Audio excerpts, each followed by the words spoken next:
What's up, guys? My name is Jayme Bedingfield, and you are listening to my podcast, Too Many Words, a place for the creative and odd, those that maybe care a little too much. Welcome to the show. Thanks for tuning your podcast listener of choice my way. If you aren't yet, you can support the show on Patreon by visiting patreon.com/too-many-words and pledge your support to the show and gain a variety of fun goodies and exclusives. So go check that out. Your downloads and shares and support keep the show going. And I appreciate you having my back. I've got a fun talk with writer and Hugo Award-winning editor Jason Heller on the show. He's been a guest before. It's always a great time talking with him. We can just go. When I record interviews, I try to keep the talk around 45 minutes.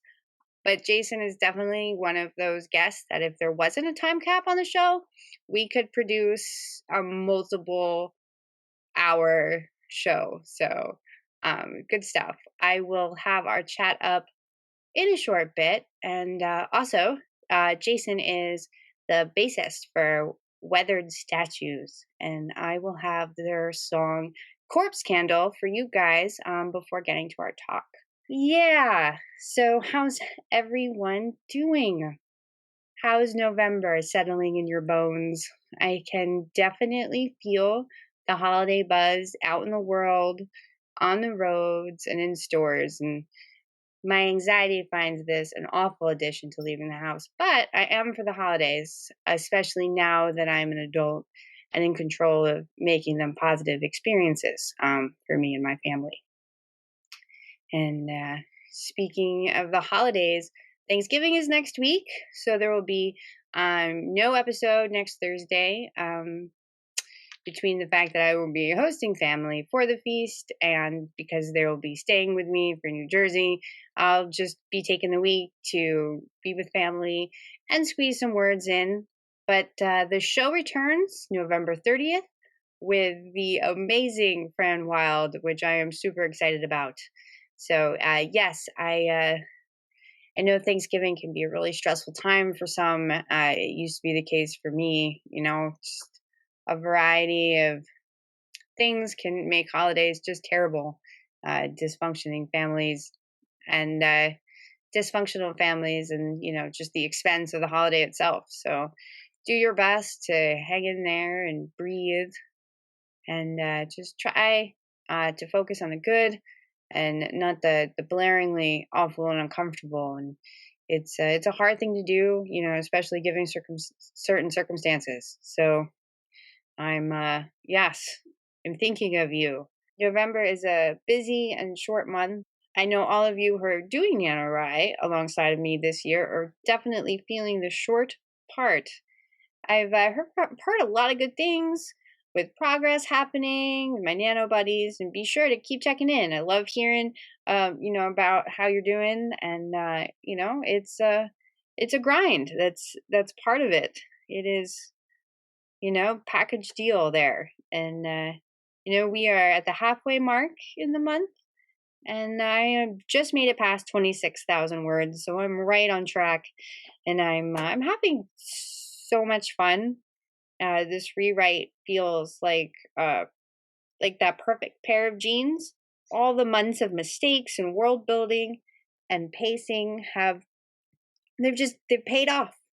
All those moments where I nibbled on my hair and thought, I can't wrangle these ideas in an order that makes sense. I'm reaping those benefits now. I feel it. It feels right. And I plan on hitting the 50,000 words by the end of the month and then just keeping that momentum going. I'm really feeling it. I'm feeling it, and I'm juggling it with other smaller projects, and I'm enjoying my production, the output, and good feels. I'm reveling. My reward for spending months wandering around like a lost puppy. I'm making final revisions on another short, and I have 4 out for submission now, so it would be nice to add another. Finishing work and submitting it just helps to keep feeling like I'm moving forward and learning and growing, because every time you submit something, every time you finish something, you're learning, and the doing is important, crucial to the working writer thing. I have some things in the works that I can't share yet, but I'm excited and I'm happy to sling those words, and I'll share the details the moment I am able. And as far as a book review this week, I don't have one. I am currently reading 2 books on top of all the other things, so it's going. And first, I'm a little more than halfway through An Enchantment of Ravens, which is just this beautifully lyrical fae story for young adults, and it's really a breathtaking debut by Margaret Rogerson, who will be joining me mid-December for a chat. So I'm looking forward to that. And the other book I am reading is an ARC I received from Apex Book Company. It's just a raw and gorgeous, dark, lingering anthology. Everything That's Underneath by Christy D. Meester. I apologize if I pronounce the last name wrong, but it's just a really interesting collection of stories they're quite deep and complex, and you just feel the larger worlds on the other side of the story that you're reading. So it's really cool, and so no full reviews, but so far I definitely recommend both titles if you're looking for something to read. And I will have the reviews up on the November 30th show and the following episode. And I think I am done rambling for the moment. So we are going to listen to Copse Candle by Weathered Statues, and then I'll be talking to Jason Heller.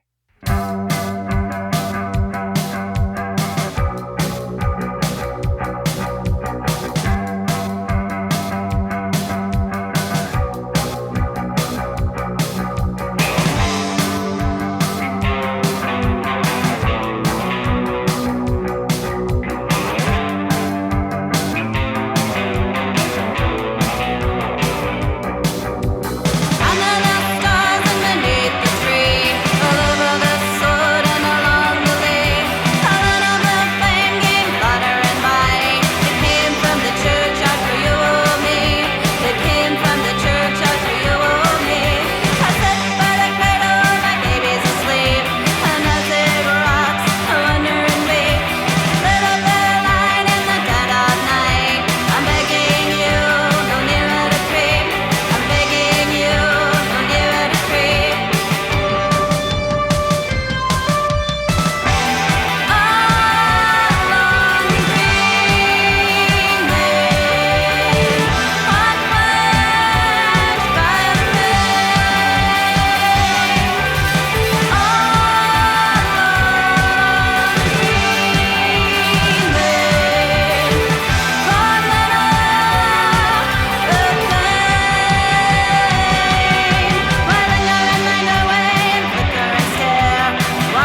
Jason, welcome back. Thanks, Jayme. Thanks for having me back. How's it been going?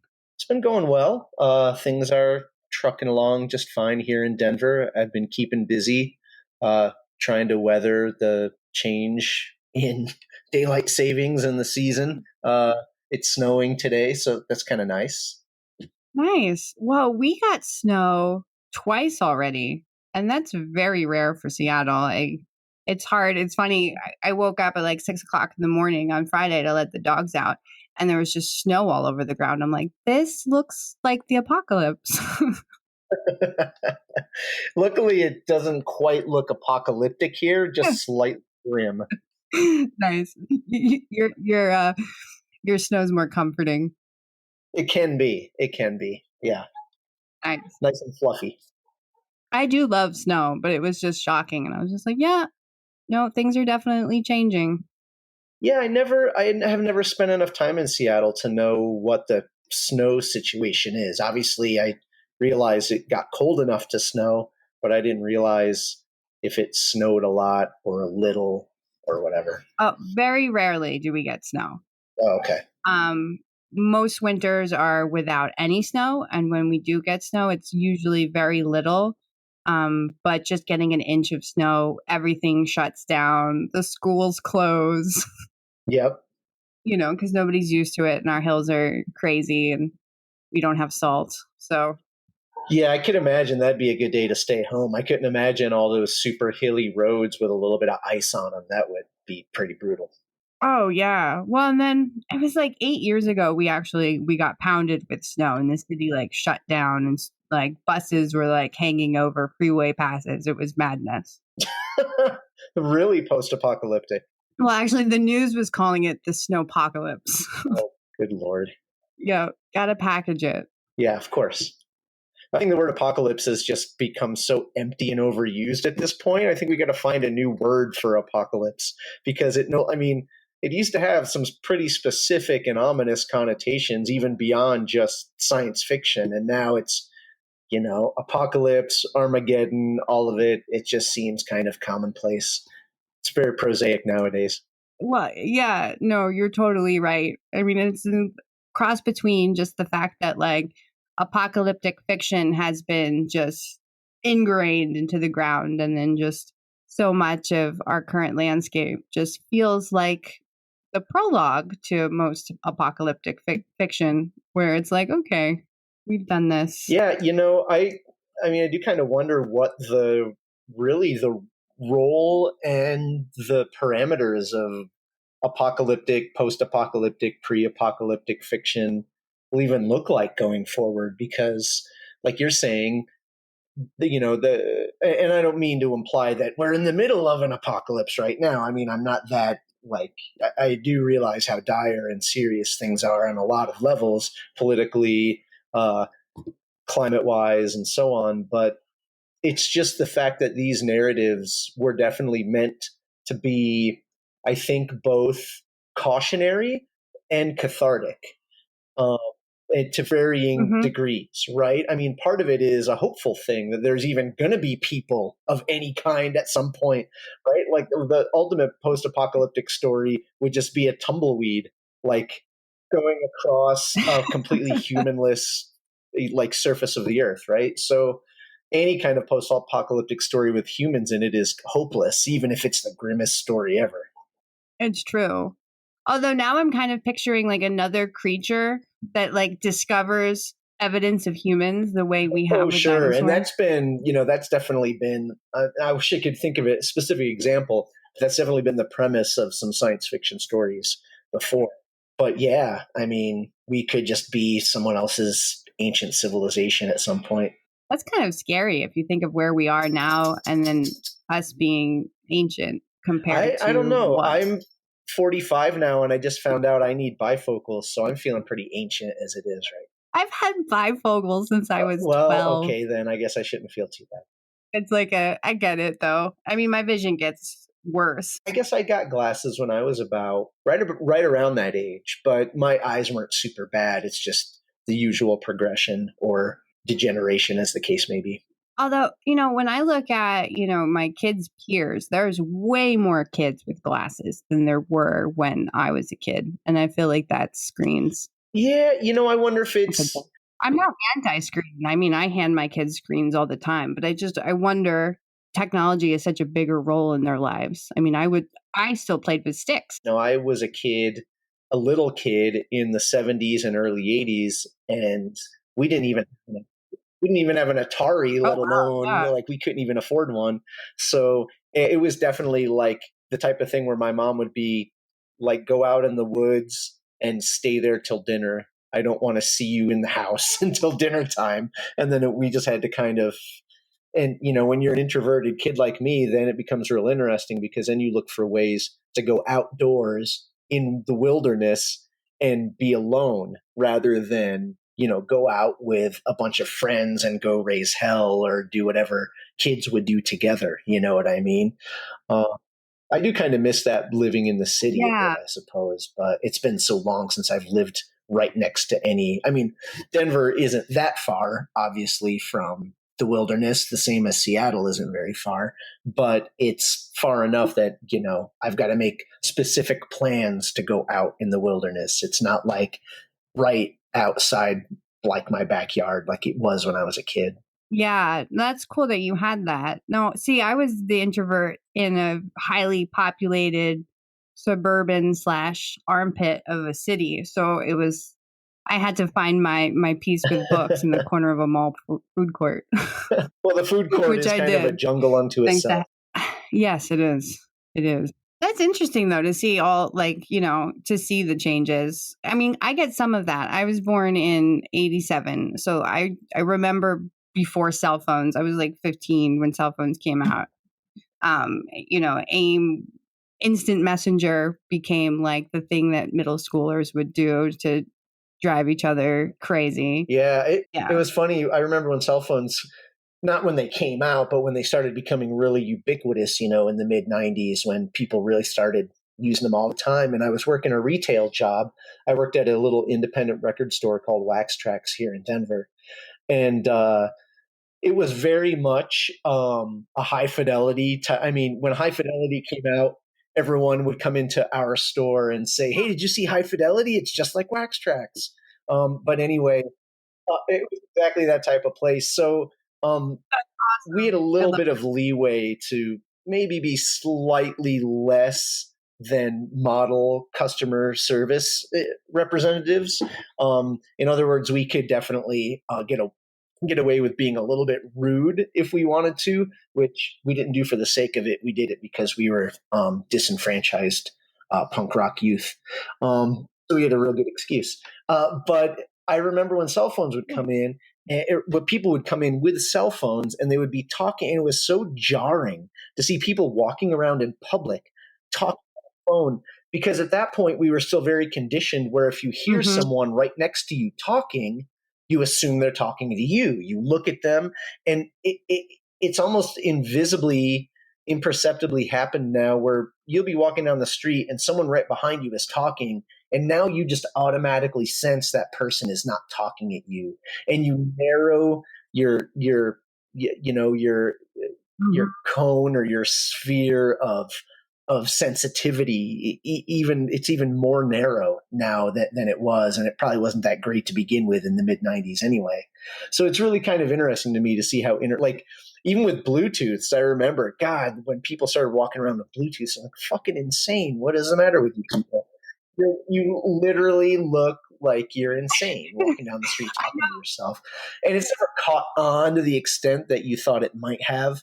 It's not like everyone is hmm walking around talking to themselves. I think most people still feel weird about doing that, without at least holding a device to make it visually very clear that they're talking to someone who isn't next to them in close physical proximity. But still, it's enough where I still can't get over it. I don't know how old that makes me sound. No, it is. It's crazy. And I remember when Bluetooth first came out, and you'd see somebody in the car, and it's like, oh, that person Yep. is like Yep. seriously having an angry conversation with themselves. A new car, and there's all these voice commands. So like, I'm not only talking to other people without a device, but I'm also like having a conversation with the car. Like, hey, could you please play Weezer? Well, and my kids from school, they come home with like, little reports to do. And it says right in the instructions that it's okay to use like, okay, Google and Alexa. So it's like crazy. Not only are they like, not, they can look stuff up online, but now they're like, pretty interesting because, like, one of the, you use it to search things. Wikipedia is kind of a no-no. Unless you're going to use it and find out some of their citations and backtrack and double check an original source. But, things have definitely obviously everything's changed in the last 25 years or so. Journalism, it's interesting to see how things have changed. And since I do a lot of journalism, not hardcore investigative journalism, but even just the, pop culture type stuff I do, it becomes a factor. I see a lot more rigorous fact checking happening now than 15-ish years ago when I got into music journalism and pop culture journalism, which is a good thing. I think that there is even though there's not a lot as much at stake when you're doing most pop culture journalism as there is when you're doing political journalism, for instance. You still don't want to look like an idiot and cite something that's incorrect or just not have a good documented trail of citations and all that good stuff. Not to pivot into a project of my own to sound self-promotional, but that's something that I really had to bone up on and acquire some even sharper tools for my toolbox as a journalist when I started working on Strange Stars, on the nonfiction book that I have coming out next year, because that book was the first nonfiction book I've ever written. I've written other books before, but they were fiction. And I've written gazillions of books worth of nonfiction as a journalist and a critic. But to sit down and realize that there's going to be a section in the back of the book when it is published that's going to list all of my sources, and that I needed to be as meticulous and thorough as possible about keeping track of them. That was a whole new thing for me when I was writing the book. Definitely.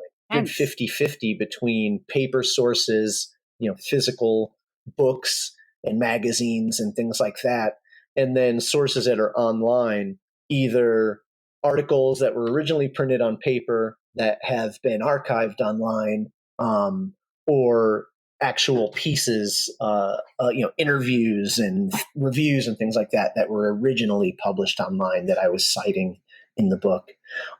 So it became the research part of it became an interesting thing unto itself. And I learned a whole lot more about researching than I had ever known before, even though it's something I do every day for my job.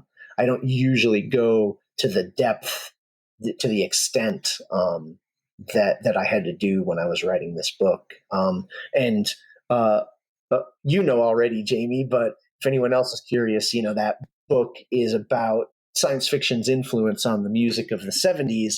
So almost everything I was looking up were sources from the 70s. So when you're dealing with anything that is 40 or so years old and pre-internet, you've got to do some digging.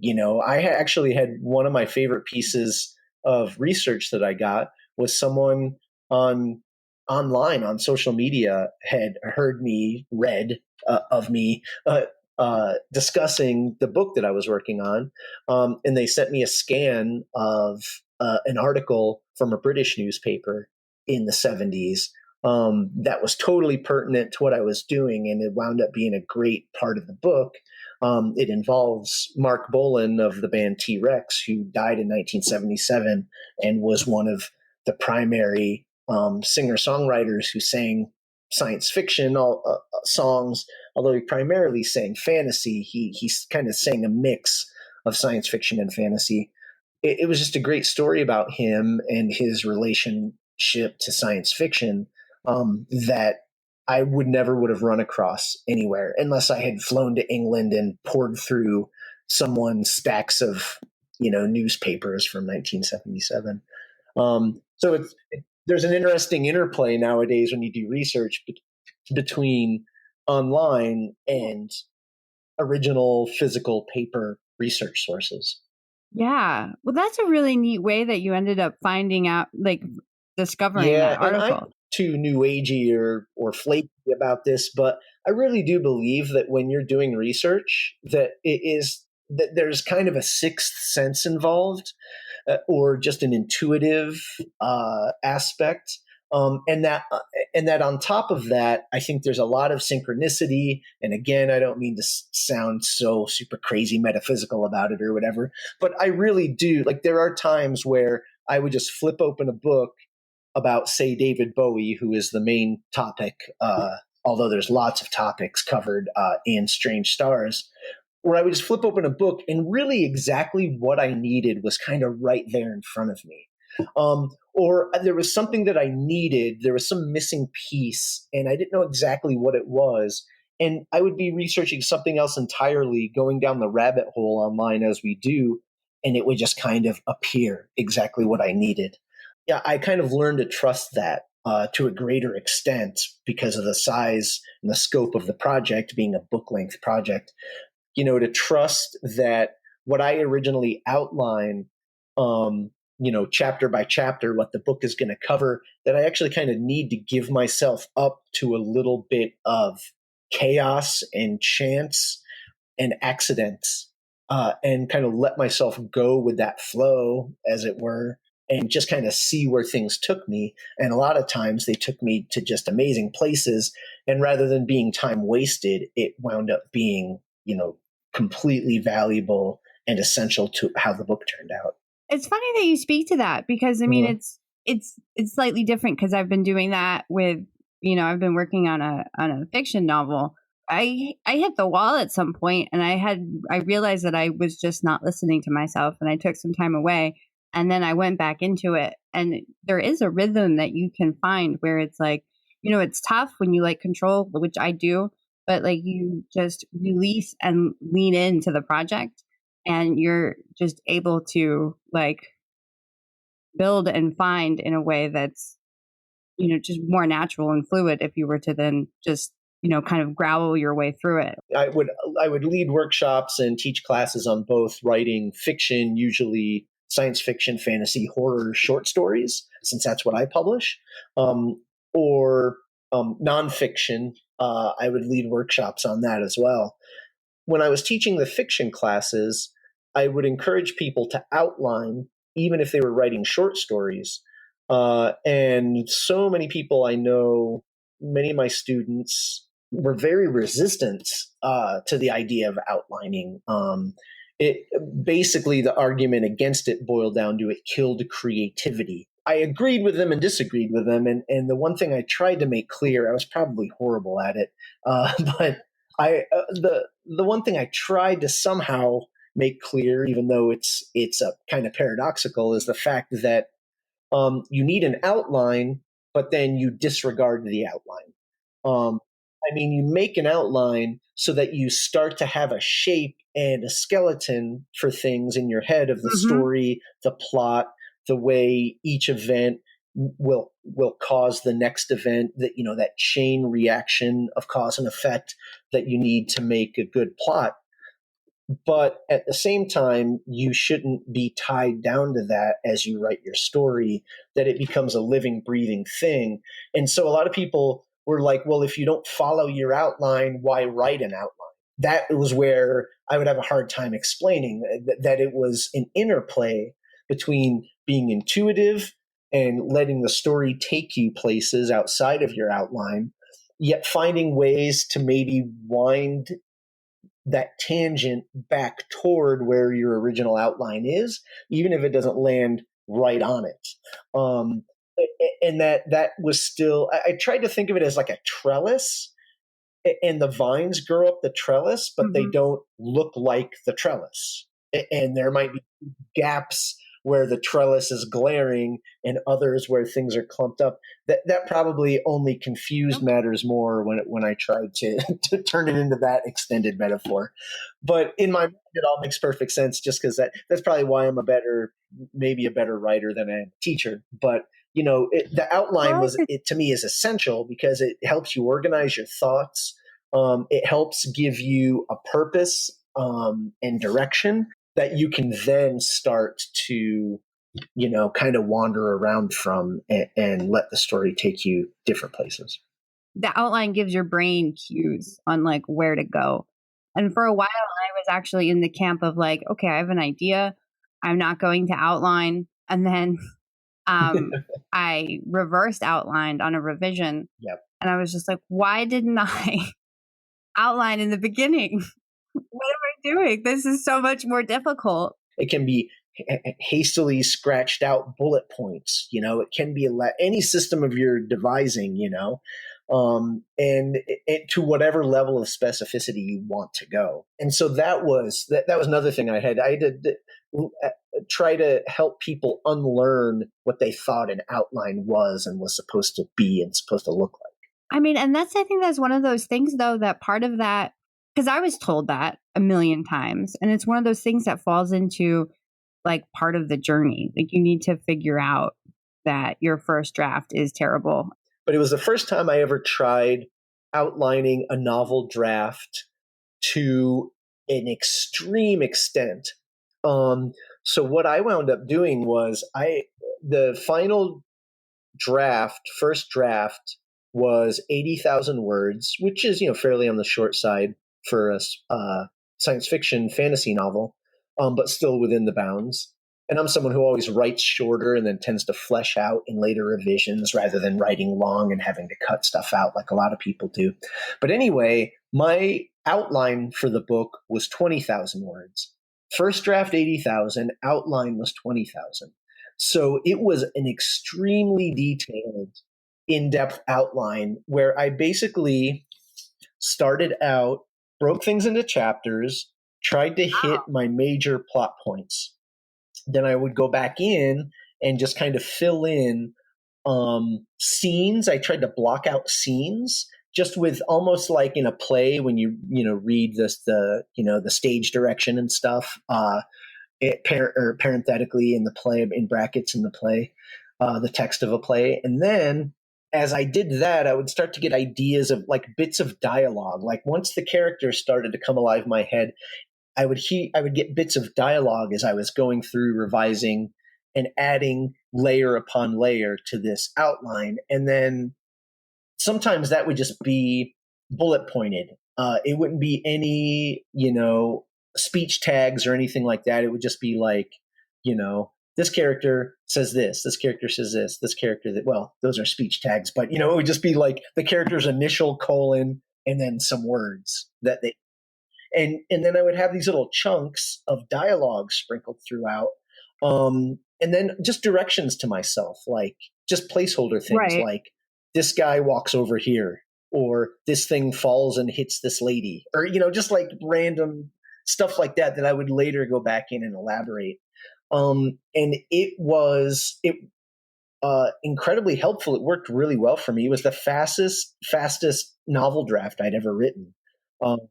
I wrote, the 80,000 word draft in I think after I did the outline in about 3 months, which maybe 4 months, which is pretty fast for me. Wow. So that was kind of a weird experiment in outlining that worked really well for me, I thought.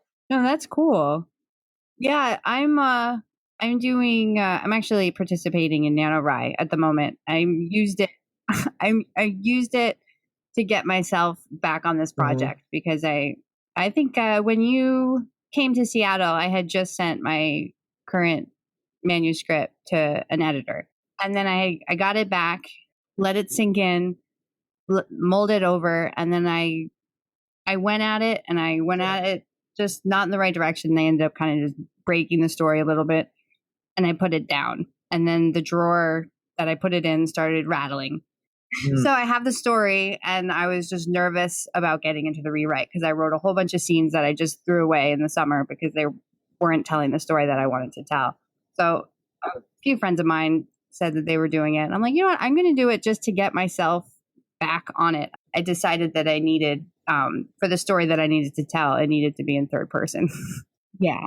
And it absolutely is the case. A lot of what I had learned as both a fiction author, but also a nonfiction writer, but like both of those things kind of blended. Obviously, you can't make up things out of whole cloth when you're writing a nonfiction book, but you can definitely take the big, like clay block of raw data and facts that you've done through your research, and you pull out the narrative out of that. You carve away the parts that aren't the narrative, hopefully not eliminating anything essential or contradictory to what you're trying to say, but finding the narrative that wove through.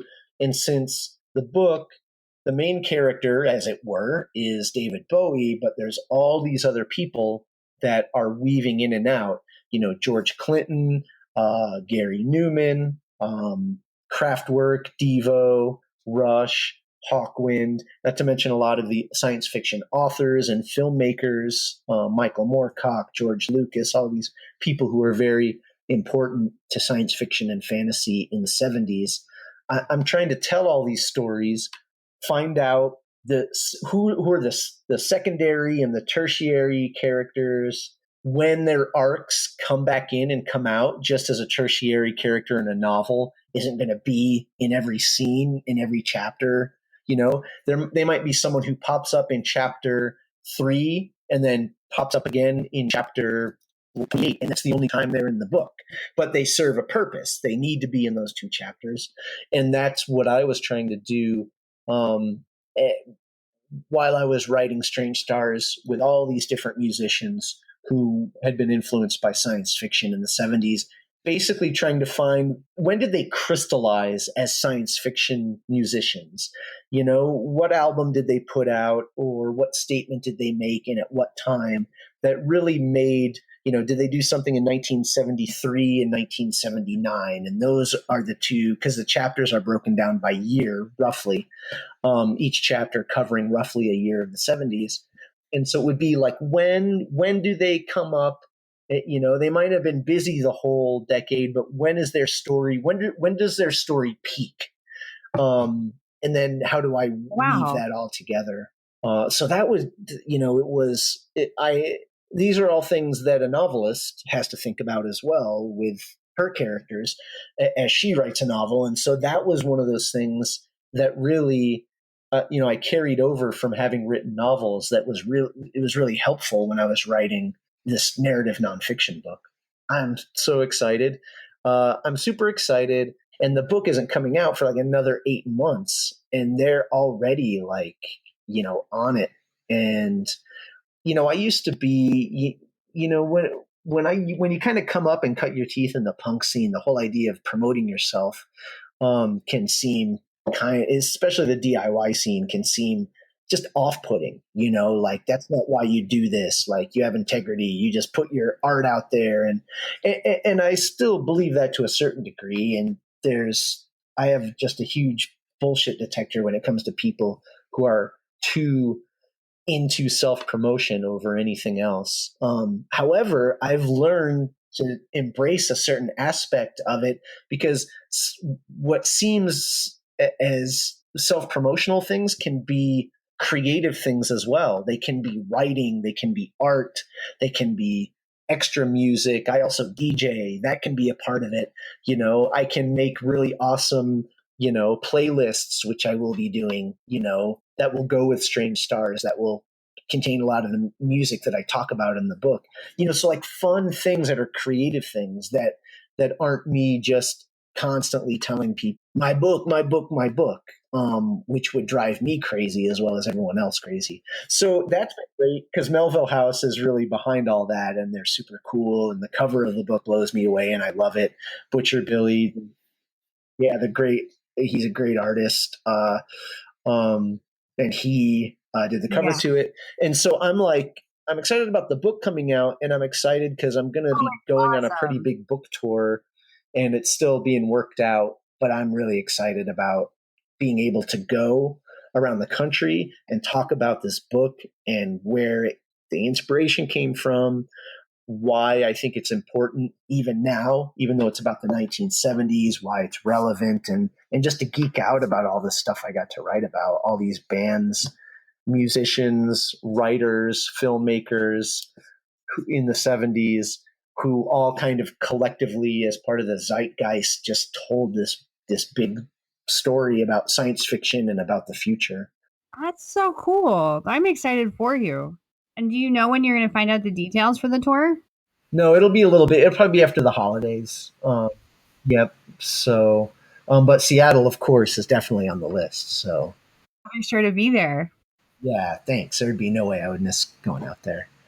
Um, so yeah, so I am excited about the book, but I've got other stuff I'm like working on at the moment, and it's been it's one of those things where like I kind of almost wish I could do nothing but work on the build up to Strange Stars for the next 8 months, and of course that would be absolutely ridiculous. But it's just a dream project. I couldn't imagine a nonfiction book that is more me, that and that is more um, just close to, that combines almost everything I love. So, to me, it's almost like a once in a lifetime thing. I will write other books, but I don't know if I don't know if I'll ever love any of my other babies. I don't know if it'll even be possible to love any of them as much as I personally love this book. Not that I'm saying I think it's some great work of literature. I think it's pretty decent. But just because of what it means to me, and it's just such an expression of me 150 billion%. Well, that's beautiful. I mean, listening to you talk about, the process and the research and all that. I mean, I can just hear it that you had just, had quite an experience and really enjoyed doing it. Yeah, I mean, you know how it is. I mean, look, you're entering NanoWriMo right now, and that is something that is similar to what I went through with Strange Stars. Because with nonfiction books, you sell a proposal, get a contract, knock on wood, of course, and then you get a deadline by which you need to write the book. So you have a deadline with NanoWriMo as well, and it is writing. Uh, with a combination of exhilaration and fear. You know what I mean? Fear that you won't get done by the deadline, which can actually be a good thing, can be an inspiring and motivational thing. And then it can also be a negative thing, as we all know. Yeah. Yeah. This is another thing I used to try to tell my workshop students. Uh, and yet another thing that I probably twisted and made no sense, or either that or I sounded completely bizarre and misanthropic. But one thing I totally believe in, and I tried to tell my students, was that any negative emotion attached to writing, fear, self-loathing, uh, envy, any of these types of things, just utter despair. These can all be positive feelings. I really kind of hate this. Well, here I go with another negative feeling, hate. But I really dislike, I strongly dislike the trend in writing advice that you need to banish the negativity that and again, this might be coming from punk, where kind of one of the whole basic ideas is take negatives and turn them into positives. At least that's one of the things I always got from punk rock. um, take the horrible, ugly, mean, stupid, hateful things in life and twist them around, the silly, ridiculous things and absurdities, and find a way to make them positive and have fun with. And so I believe that with writing very much, that any fear is a big one. And of course, you can boil it down to the good old cliche of the carrot and the stick. But I think it kind of goes a little bit deeper than that. You know what I mean? I think you can envy someone else as a writer, and it's not a negative, hateful thing. It's a healthy envy that spurs you to not just do more, but do better. I feel like I need it. I need the fear in order to create. And that's actually why I even decided. I was like, okay, you need to do this rewrite. It's sitting there, growling at you every time you walk by it. You need to sit down. And then I was just like, okay, well, I'm going to sit down and I'm going to do it. And then, yeah, the fear of just deciding that I'm going to do it, it was like, okay. Yep, yep. And despair. So this is what I liken it to. I grew up on the Gulf Coast, and when you learn to swim as a kid near the ocean, a lot of times it's kind of a go in the deep end type of deal. When you say you don't really know how to swim yet, or you barely know how to swim, or you're just learning how to swim, and you're in the deep water and you're sinking, right? And there's that despair. But then what happens? You hit the bottom. You hit the bottom, and then not only does that stop you from sinking any further, you hit the bottom and you push off from the bottom. And that gives you momentum to get back to the surface, to rise. And again, that might be just a completely overly flowery type of metaphor, extended metaphor for things. But that's really how I feel about despair as a writer. It does not feel good to be sinking like that, and to feel that you can't breathe, and that and your writing is the sun up on the up in the sky through all that water is receding. You know what I mean? The sun being, of course, you being able to finish your project and being able to feel good about it and be motivated. But you always are going to hit bottom and push off from there.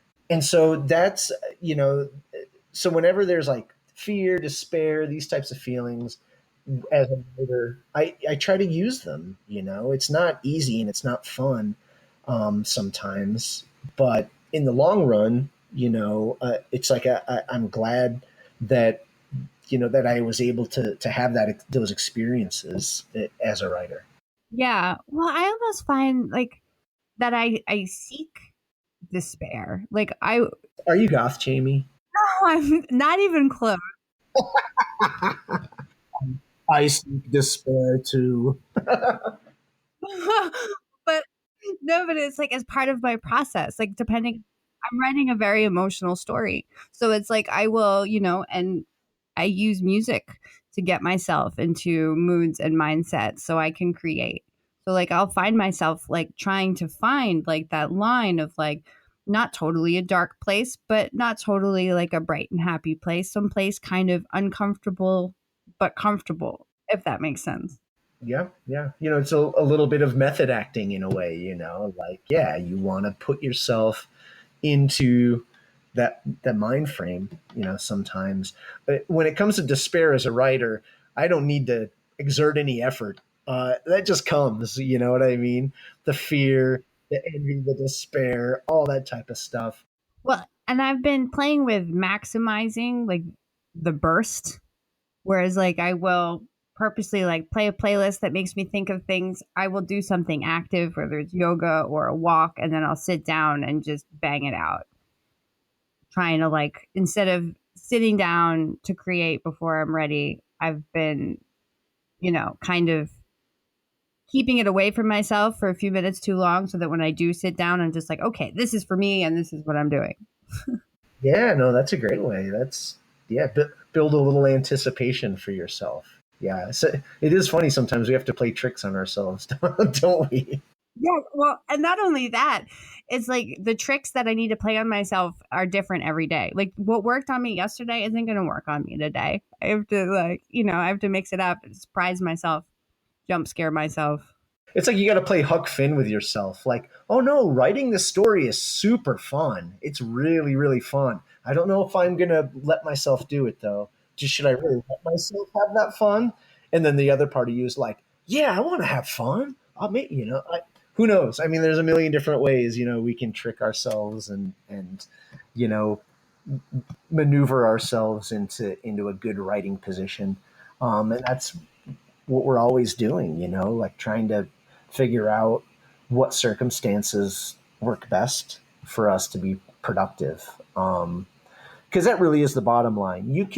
We can, go through all these, perambulations in our mind about our process and what optimizes or minimizes our creative flow and the rhythms and the emotions involved. But productivity is the bottom line. Like, is shit done or isn't it? Are we getting stuff done at the end of the day or the end of November or the end of the year, or are we not? That's when that's when you have to really come out of your head and as a writer and say, okay, well, there actually is a metric based on reality here, and that is, am I getting anything done? That doesn't mean that you need to measure up to what anyone else is doing productivity wise, but it means you need to be making progress, on your own. I'm a big, massive believer in setting goals for the exact same reason I'm a big believer in outlines. And it doesn't mean that your system or sequence of goals isn't a living thing that can change and be modified as you go along. But yeah, you need at least something to work with. There's just a host of things. I exercise. I quit drinking about 3 years ago. There's all these things that I've done for a lot of different reasons, but some of the biggest reasons were I was unhappy with myself because of my rate and regularity of productivity. It seemed so haphazard, and it's still haphazard. But now that I've taken some steps to make uh, my mind and my creative process less subject to the whims of whatever I happen to be drinking that day or whatever I happen to be doing to myself health wise, or not doing to keep myself healthy. That once you kind of those are just crazy variables. There's enough variables going on in your life that can disrupt and alter your creative process. The more variables you throw in to upset things, at least for me, the less I'm going to get done and the less happy I'm going to be in the long run with what I'm doing. So to me, it got to a point where I was like, let me try reducing the number of variables here and seeing how that works out. And as it turned out, it helped immensely. I'm on a similar trip now. Ever since May, I've have not had any alcohol. I'm being super conscious about the food that I put in my body.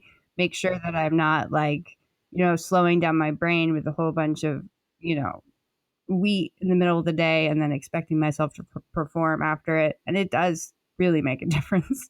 It does. It absolutely does. Yeah, totally. Um, Easier to operate with just kind of like a clear head and body. Like, it's amazing what my focus on the days I do yoga as to the days that I don't. Mm-hmm. And same with me, when the days where I get in a good, half hour on the treadmill, which isn't much, you know what I mean? But that's enough, that's enough to kick your metabolism in your brain and I am by no means any kind of crazy health nut or anything like that. It's not like that is the foremost obsession minute by minute, of my day. But what was amazing to me is how little I really have to do to to really see a really big difference, a really big return. You know what I mean? As we sit here on chairs talking, furthering our sedentary lifestyles, but no. Yeah. Although I have one of those twisting chairs, so it helps me fidget at least. Oh, that's good. Maybe next time we talk, we should just get on treadmills and like mount our laptops on it, and then like that would be so obnoxious. I would definitely not do that. I think Editing wise, that would be awful for me. that would be so obnoxious. I would definitely not do that. Yeah, it would be pretty breathy while we're trying to talk. It would be really bad. It would be super bad. Well, Jason, thank you so much for coming on the show. Yeah, my pleasure. Thanks, Jayme. It's always a pleasure to talk to you. Yeah, no, it's always a good time. Could you tell everybody where they can find you on the internet and all that? Yeah, so the I'm most involved social media wise on Twitter. My handle is Jason underscore M underscore Heller. And I am in the process of trying to get a website together. I might have even told you this last time we talked. So I have a blog spot, and that has just some basic info there. And then, I have an Amazon author page and all that good stuff as well. And Strange Stars is available for pre-order now from any place you can pre-order books. Melville House is distributed through Random House, so you can find that pretty much anywhere, if that is something that seems of interest to anyone listening. And yeah, that's pretty much it. But I've actually been cutting back a bit on social media, trying here and there, depending on how busy I am. But Twitter is still kind of the place I hang out the most. Nice. Well, thanks, Jason. Yeah. Thank you, Jayme. All right, guys, you know the deal. You can follow me on Twitter at Me Bedingfield and the show at Too Many Words Pod. Find us both at the same names on Facebook. You can go to my site for my words and older episodes, tmwpod.com. And of course, make your way over to patreon.com/too many words and support the show. You get a vote on books I review, topics I discuss, and get exclusive audio and written content, as well as early access to the weekly episodes. Thanks for all you guys do, and I'll talk to you the week after Thanksgiving with author Fran Wild.